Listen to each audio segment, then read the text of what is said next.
que lo cuidemos, que no desconectemos nuestro tanque, nuestra batería de la palabra de Dios. Porque llegarán tiempos donde las conexiones no serán como hoy los tenemos. Por eso es tan importante tener la conexión con la palabra de Dios, buscar la palabra de Dios, estar con esto. Quiero compartir con ustedes un versículo que encontramos en Salmo 119, 105, dice lo siguiente. Tu palabra es una lámpara y guía mis pies y una luz para mi camino. ¿Qué es? Es una lámpara, es una luz. Amén. Todos aquellos que se han recostado mucho por las conexiones, no digo que están mal, pero aliento nomás. Volvemos a la palabra. No tengamos tanta confianza en las conexiones. Son buenas, pero parecen ser burbujas de tiempo.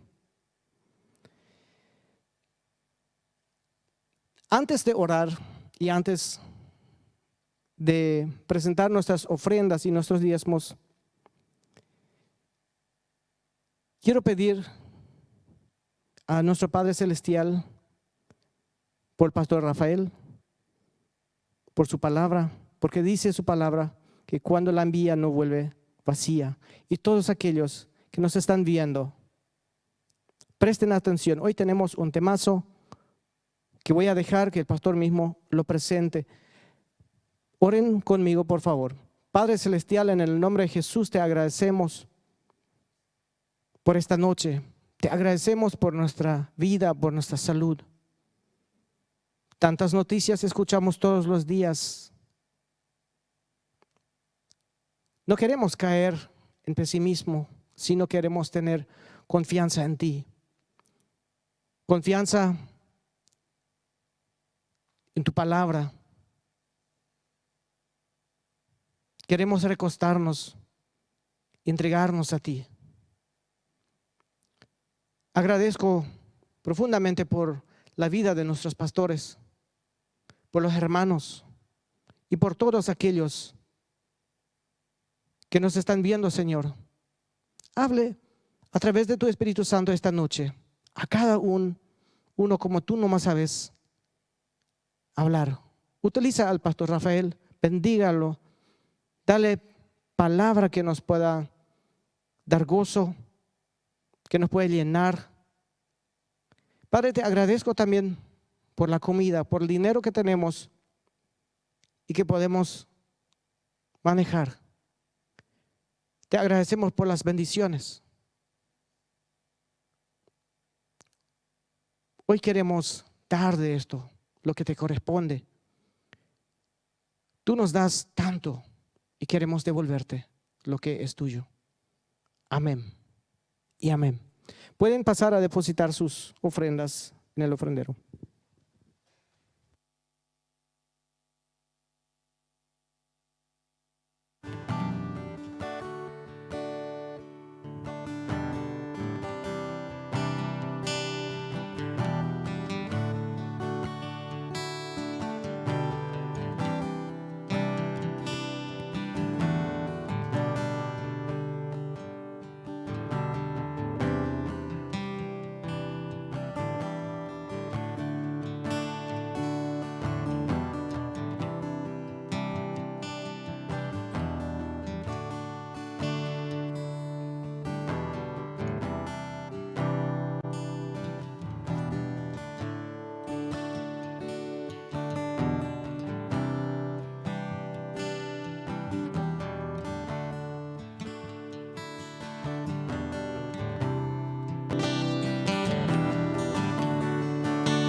Muchas gracias, equipo de alabanza. Cuando un hermano de la iglesia de la parte alemana vio el tema para hoy y tuvimos a la tarde el mismo tema en alemán, me escribió un mensaje y comenzó así. Y él tiene, no sé exactamente, unos 60 años, estimo. Y si ve esto acá, espero que no le ofenda, pero unos 60 más o menos, no creo que tenga mucho menos. Me escribió así: entre los menonitas he visto y he escuchado muy pocas prédicas acerca del Espíritu Santo, y cuando las escuché, hubo mucho más frenos o miedo a un abuso que una invitación a experimentarle realmente como se le experimenta en la Biblia. Y me hizo pensar ese mensaje del querido hermano, porque los que conocen un poquito de la historia de los menonitas saben que es un movimiento que comenzó en medio de la Reforma en el siglo XVI y fue denominado el movimiento carismático de la Reforma. Fueron ellos, nuestros antepasados, que pusieron énfasis en el obrar del Espíritu Santo, en la relación de cada creyente con el Espíritu Santo, en la llenura del Espíritu Santo. Y hoy en día le ponemos mucho freno cuando hablamos de eso. ¿Y por qué es así? Yo creo que es por lo siguiente.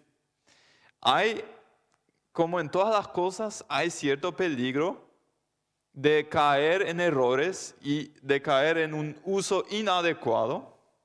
Y eso pasó también entre los anabautistas, entre los menonitas, donde por ejemplo se levantaron profetas que habían entendido de parte de Dios que Jesucristo va a llegar a tal ciudad en tal momento, que obviamente son herejías, son enseñanzas falsas que no son de acuerdo, que no están de acuerdo a la palabra de Dios. Entonces, para evitar que ese tipo de errores se repitan, comenzaron a meter mecanismos de control, sí, para que eso ya no ocurra más. El problema es esos mecanismos de control son bien intencionados.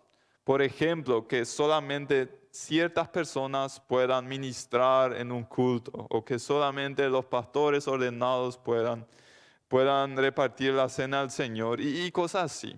Son bien intencionados, pero tenemos que tener la libertad de cuestionarlos siempre y cuando se trata de reglas humanas que no son al mismo nivel de las bíblicas.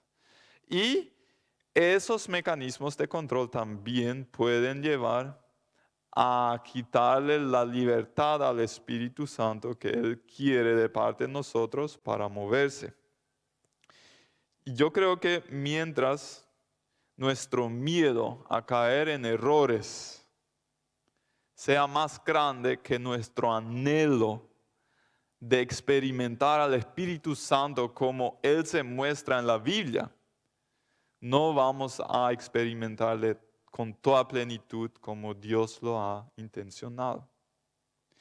Para mí sería bastante fácil hacer un estudio sistemático de la Biblia, qué dice la Biblia acerca del Espíritu Santo. Pero el tema es, si solamente salimos de un culto así, o sea, online o los pocos presenciales que están, sabiendo más, pero no experimentándole, no hemos acertado en el blanco. Porque no nos sirve un Espíritu Santo del cual sabemos todo, pero al cual no le conocemos realmente por experiencia propia. Sí, ahí a veces me viene en mente esa ocasión donde el doctor en teología, Nicodemo, se va de noche a Jesús y le pregunta, y es interesante esa historia, no voy a profundizar mucho, pero está en Juan 3, por si quieran leer después. Ellos tienen una conversación muy interesante y hablan en dos esferas diferentes. El doctor en teología habla a nivel intelectual y Jesús habla a nivel experimental. Y ellos hablan también, entre otras cosas, del Espíritu Santo. Y Jesús dice, el Espíritu Santo es como el viento. No le podés controlar. A veces viene de acá, a veces de allá, a veces muy fuerte, a veces es una brisa muy suave. Y de hecho la palabra en el texto original en el griego, para viento y espíritu es la misma. ¿Sí? Lo mismo en el hebreo también. Es muy interesante eso. Es la misma palabra y el Espíritu Santo no se puede, nosotros no le podemos controlar. Mis últimos 10 años más o menos se caracterizan por una constante lucha por experimentar las verdades que mi intelecto ya sabe de la Biblia. Y entre otras cosas también lo que veo del Espíritu Santo. Es interesante, a veces no sé si ustedes, pero a veces he deseado que el Jesús físico que estaba con sus discípulos en la Biblia, que Él esté conmigo también. Yo quisiera escucharle enseñar, le haría muchas preguntas acerca de textos bíblicos que me cuestan entender. Si estaría depresivo, le diría, no puedes ayudarme y orar por mí. Y ir con él a IPS para orar por los enfermos sería espectacular y cosas así. Y es el mismo Jesús que dijo a sus discípulos, es bueno que yo me vaya de ustedes. ¿Por qué? Porque entonces va a venir el Espíritu Santo. Entonces me hago la pregunta, ¿cómo quiere Dios que yo experimente al Espíritu Santo como para preferir la presencia del Espíritu Santo a la presencia del Jesús físico en mi vida? O sea, algo fuerte, algo concreto tiene que haber. Mi deseo es, algún día voy a morir, todavía no es mi deseo ese, voy a llegar a mi deseo, y voy a estar en el ataúd y van a tener un culto de despedida por mi vida. Y cuando la gente habla de mi vida, que digan que mi vida es inexplicable sin la intervención sobrenatural del Espíritu Santo. Ese es mi deseo. Que con tanta claridad se vea el obrar del Espíritu Santo en mi vida. ¿Por qué? Porque es eso lo que veo que hace en la Biblia. Para entender al Espíritu Santo, uno necesitamos entender que es una persona, no es nomás un poder que por ahí fluye y se mueve místico, es una persona. ¿Cómo lo sabemos? La Biblia dice que tiene características de una persona. Él tiene una mente, Romanos 8:27, Él tiene emociones, Efesios 4:30, Él tiene una voluntad, 1 Corintios 12:11. Y nosotros, ¿qué podemos hacer? En el sentido negativo con Él, le podemos blasfemar, le podemos mentir, le podemos despreciar, le podemos resistir, le podemos entristecer. Son todas esas cosas que lo que yo puedo hacer con Hildor también, yo puedo hacer con el Espíritu Santo también, ¿sí? Ahora, ¿cuáles son las funciones del Espíritu Santo que yo veo en la Biblia? Y yo ahora lo que voy a hacer quiero darte la lista.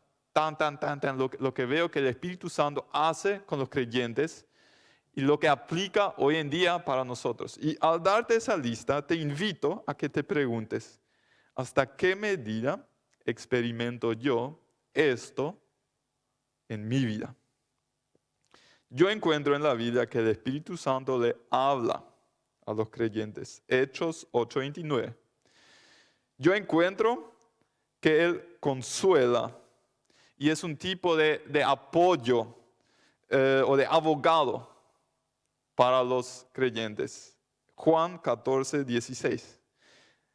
Él enseña y nos recuerda de las palabras de Jesús. Juan 14:26. Él nos convence de pecado. Juan 16:9-11. Él nos dice lo que está por venir. Juan 16:13.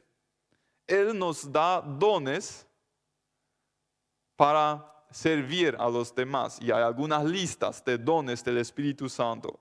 En Romanos 12, en 1 Corintios 12 y 14, en 1 Pedro 4. Él nos capacita a vivir una vida según la voluntad de Dios.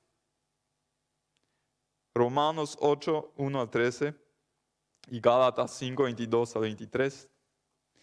Él nos llena con poder para ser sus testigos. Y la palabrita de poder en el griego, en el texto original, es dynamis, es dinamita. Es un poder activo que mueve algo. Hechos 1:8. El Espíritu Santo quiere tener comunión con nosotros. Segunda de Corintios 13:13. Él nos libera del temor. ¿Sí? Romanos 8:15 y segunda de Timoteo 1:7. Él posibilita una relación íntima con el Dios Padre. Romanos 8:15.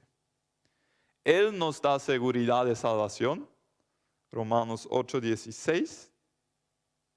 Y Él derrama el amor de Cristo, el amor de Dios en nuestros corazones. Romanos 5:5. Sería interesante tomar esa lista y hacer una autoevaluación, ¿sí?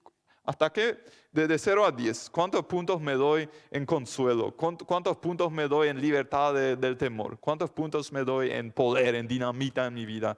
¿Y cuántos puntos me doy en dones? Todo cristiano tiene dones especiales. Vos podés hacer algo mejor que cualquier otro, ¿sí? Y el Espíritu Santo nos da esa capacidad. Y a partir de ese autodiagnóstico, ir viendo cómo puedo crecer en esas cosas.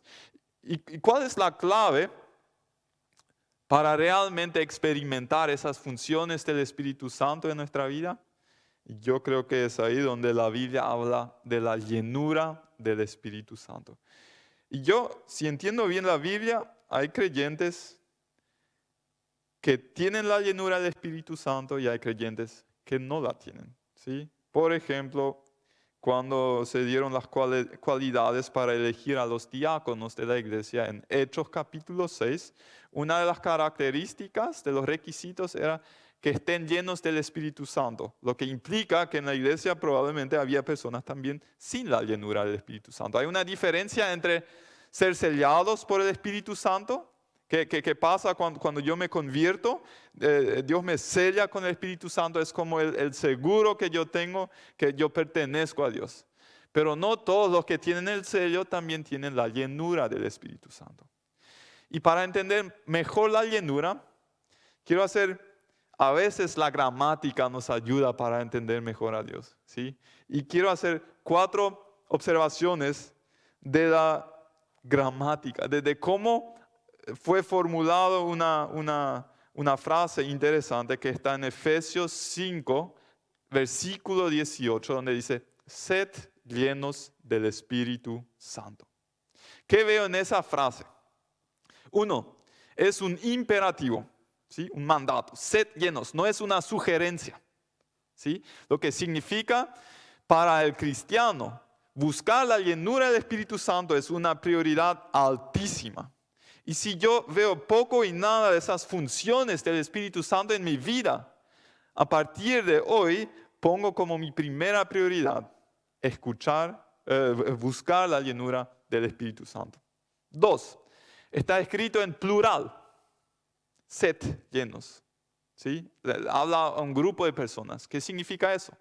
La llenura del Espíritu Santo no es para algunos pocos especialistas, no es solamente para los pastores, para los, líderes, es para cada creyente, para todos. Y no hay una diferenciación entre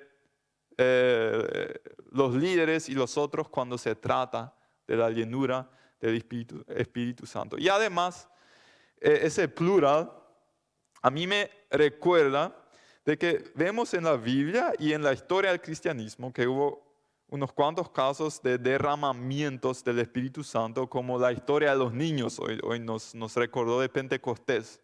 Excelente trabajo de la profesora.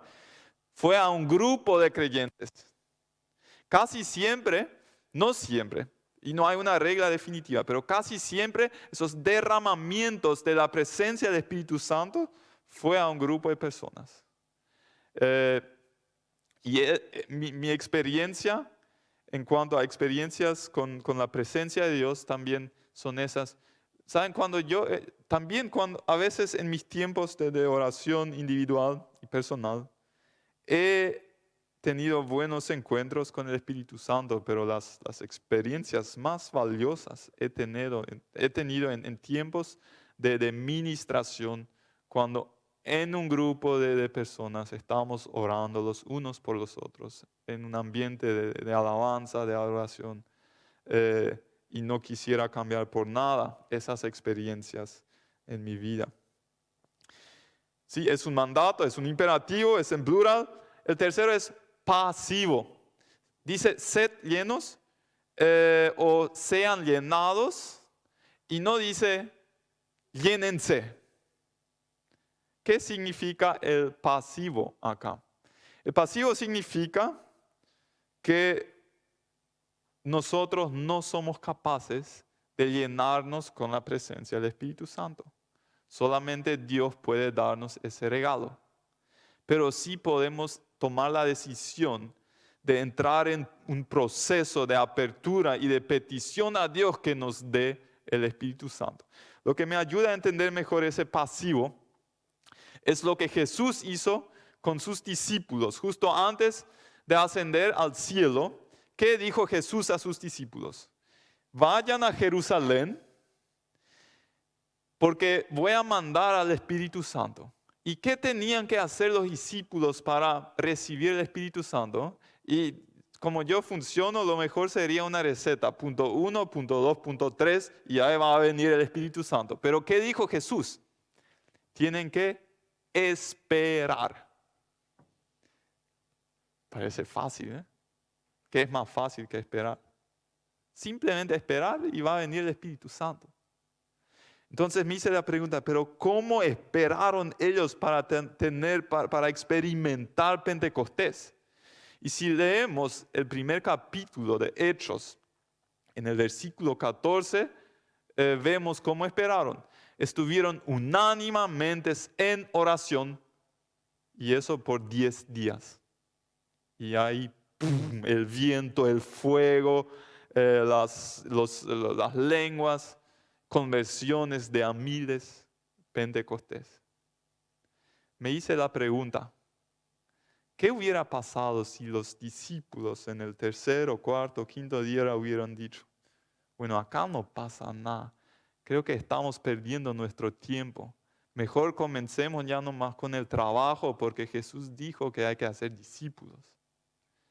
¿Qué hubiera pasado si no hubieran seguido esperando? Y ahí me trabajó eso, porque yo crecí teniendo el trabajo como un valor altísimo en mi vida.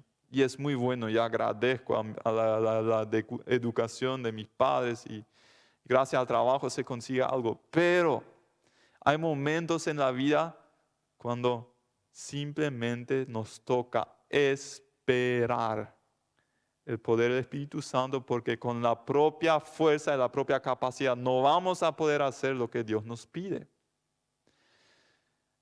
Yo en un momento, tuve a veces esos momentos de frustración en mi trabajo. ¿Por qué hay tan poco fruto? Le dije al Señor. Tanto hemos trabajado y esforzado, y estrategia, y en esa época me fui a un misionero y que le aprecio mucho, y donde veo que realmente Dios le está usando de manera sobrenatural. Y le dije, acá está mi problema. Trabajo y hay poco fruto. ¿Por qué no hay más poder del Espíritu Santo en mi vida? Y él me dijo, vos tenés tu agenda, ahí tenés agendadas tus reuniones, consejería y cosas así. Tenés que poner en tu agenda tus tiempos de espera, tus tiempos de oración. Ahí van a cambiar las cosas. Y bueno, yo dije, bueno, voy a hacer próximo día, no sé, 1 hora en mi agenda. No voy a hacer otra cosa. ¿Y qué me pasó? En 2 minutos le dije todo a Dios lo que sabía decirle, y ahí, bueno, Señor, ahora ya no sé qué hacer más. Tengo 58 minutos todavía. Y con el tiempo aprendí, y estoy todavía y me falta mucho para orar como Jesús, que oraba noches enteras. ¿Sí? Tal vez algún día llegue a ese nivel. Eh, y reflexioné, reflexioné, ¿qué es lo que ha limitado mi vida de oración? Y lo que creo que aplica a la mayoría de los creyentes. No es que nosotros pensemos que la oración no sea importante. Sí, hasta ahora nunca escuché a ningún cristiano que me dijo la oración no es importante. Todos te dicen que es demasiado re importante, sí, así muy importante. Bueno, no es eso. Tampoco es que no tengamos suficiente tiempo. Todos tenemos tiempo para las cosas que son importantes para nosotros, que realmente son importantes para nosotros. Lo que yo creo que es el motivo real de la limitación en la vida de oración con Jesús es simplemente no sabemos cómo pasar un tiempo prolongado con el Señor. Después de 2 minutos se nos acaban las ideas y los pensamientos son de un lado al otro. Y eso se aprende al orar nomás. No hay libro que me pueda enseñar, sino lo aplico. Y es como el trote, ¿sí? Si nunca trotás, no tratá de trotar 10 kilómetros. Comenzá con 10 metros, o con 100 metros, o con 5 minutos. Con el tiempo vas a estar capacitado a trotar más. Y lo mismo es desarrollar la capacidad de esperar en el Señor, de pasar tiempo con Él, de comunicar con Él. Me hice también la pregunta, ¿qué pasaría si haríamos lo mismo que los discípulos? Juntarnos 120 como en el aposento alto por 10 días para no hacer muchas otras cosas que esperar en el Señor, orar juntos, comer, cantar. Podría ser que ahí llegaríamos a otro nivel de experimentar el poder del Espíritu Santo. Si alguien dice yo quiero probarlo, no sé, escríbanme, tal vez se arma un grupo y lo probamos algún día. ¿Qué podemos perder? Le damos una señal de confianza en Dios y le decimos, nosotros no podemos por nuestras propias fuerzas, solamente tú lo puedes hacer. Y hay una cuarta característica de ese versículo, Efesios 5:18, que dice, sed llenos del Espíritu Santo, y es que está escrito en presente. ¿Qué significa eso? Eso de buscar la llenura del Espíritu Santo nunca se acaba. Siempre es, hoy la busco, mañana lo busco de nuevo. Y por eso yo hice esa costumbre en mi vida, le pido, creo que son todos los días, al Señor, lléname con el Espíritu Santo. Quiero vivir sincronizadamente con el Espíritu Santo porque sin Él no puedo hacer nada. Ahora, al hablar del Espíritu Santo y de la llenura y del bautismo, sabemos que entre los cristianos hay perspectivas muy diferentes. ¿Sí? Algunos enfatizan muchísimo las experiencias extáticas con el Espíritu Santo. Y cuando oran, no sé, hay manifestaciones bastante, a veces que a mí me parecieron bastante raras cuando vine acá a Asunción hace 10, 12 años. Y hay un otro extremo que como que reduce casi todo al intelecto, nomás, ¿sí? Que muy poco y que rechaza todo tipo de esas experiencias.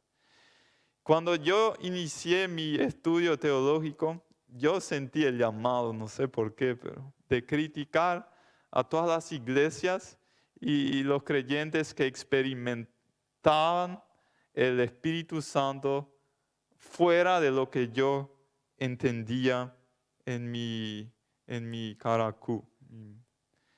Y algunas cosas cambiaron mi manera de verlo. Uno, y voy a explicar las razones y después voy a decirles por qué entro en esos debates acá. Cuando llegué a conocer creyentes de iglesias carismáticas que sí, ahí te vas a un culto y te oran y se caen y tiemblan y así. Yo de repente vi personas que con todo su corazón le aman al Señor y según su entendimiento hacen todo para servirle. O sea, conocerles en vez de solamente escuchar acerca de ellos, observar desde la distancia, cambió totalmente mi actitud en cuanto a eso. 2, el Señor mismo me sorprendió con algunas experiencias con el Espíritu Santo que yo había pensado que no sería posible en mi vida. Eso cambió totalmente mi manera y ahí de repente comencé a notar es un proceso y sigo en el proceso. ¿Quién soy yo para decirle a Dios cómo Él se puede manifestar y cómo no? Nadie no soy. Él como Dios Todopoderoso tiene la libertad de manifestarse como Él quiera y Él no necesita preguntarme si a mí me gusta o si a mí no me gusta. Y eso es el tercer punto. La Biblia mismo dice que no podemos controlar el obrar del Espíritu Santo. Y es más, parece que a veces Dios a propósito ofende nuestras mentes para revelar lo que está en nuestro corazón.